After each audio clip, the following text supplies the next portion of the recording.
आपके पास अब 3 ऑप्शन थे, या आप उसकी बैत कर लेते तो फिर तो तबाही ही तबाही थी, या मक्के में हजरत अब्दुल्लाह इब्न ज़ुबैर रज़ी अल्लाह ताला अन्हु की तरह हुकूमत कायम कर लेते। उसका क्या नतीजा निकलता कि फिर इमाम हुसैन अलैहिस्सलाम अपनी ज़िंदगी के बाद जब विसाल फरमा जाते तो ये लोग फिर चढ़ाई करते और फिर इनका गलबा आता और बात वही होती जो अब थी। हुसैन अलैहिस्सलाम के पास था कि आप शहीद हो जाते, और वो शहीद क्यों हुए?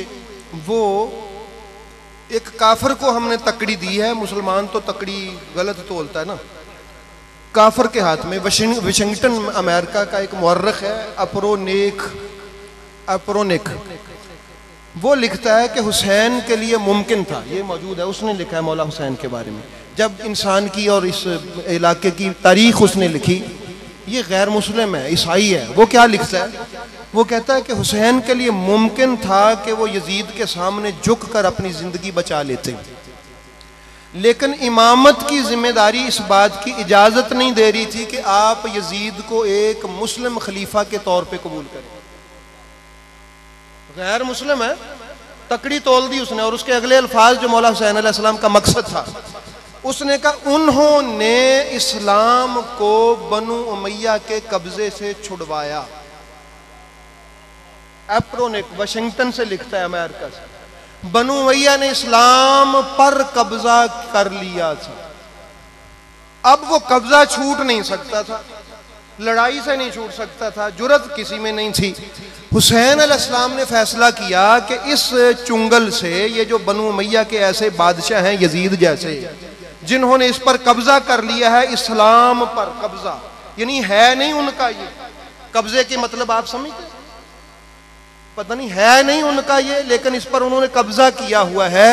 मौला हुसैन अलैहिस्सलाम ने अपना खून देकर इस बनु उमैया के इन बादशाहों से इस्लाम का कब्जा छुड़वाया, इस्लाम को उसके चुंगल से निकाला। और यार, इस मौलवियत की छोटी सी दरसी से निकल के दुनिया को पढ़ो, पूरी दुनिया गूंजती है कि हुसैन हक था और हुसैन ने किया है। मुस्लिम क्या, गैर मुस्लिम भी लिखते और मानते हैं। तो अहबाब गिरामी, उन्होंने कहा कि उन्होंने हर तरह की मुश्किल को खंदा पेशानी से कबूल कर लिया, धूप की शिद्दत और तमाज़त बर्दाश्त की, लेकिन हक को हाथ से जाने नहीं दिया। और फिर हुआ क्या, एक बंदे की जिंदगी के बराबर भी बनु उमैया की हुकूमत न चली। ये थी फतह मेरे मौला हुसैन, 50-60 साल तक चली।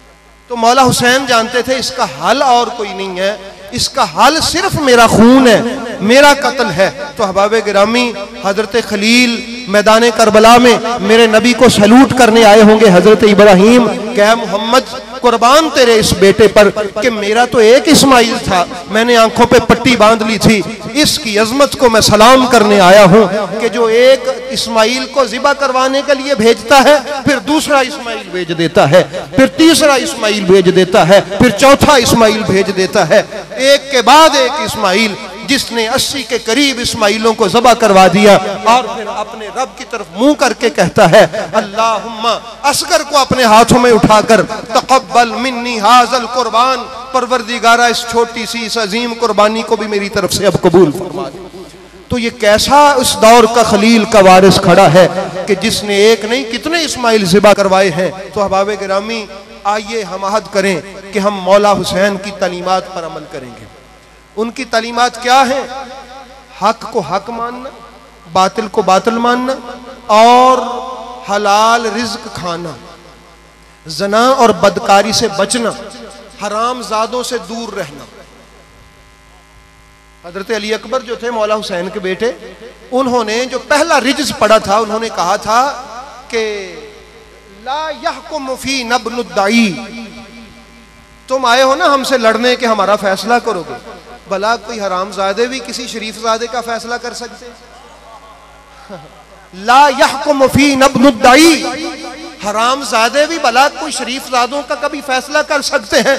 हाँ, आज इस गर्दशे ज़माना ने हमें तुम्हारे सामने खड़ा कर दिया है तो हम झुकने वाले नहीं हैं, मगर याद रखो फैसला तुम नहीं कर सकते, जान हम दे देंगे, फैसला हरामजादों से नहीं होगा, फैसला हमेशा शरीफजादे करते हैं। और फैसला ये है कि दीन बुलंद रहे।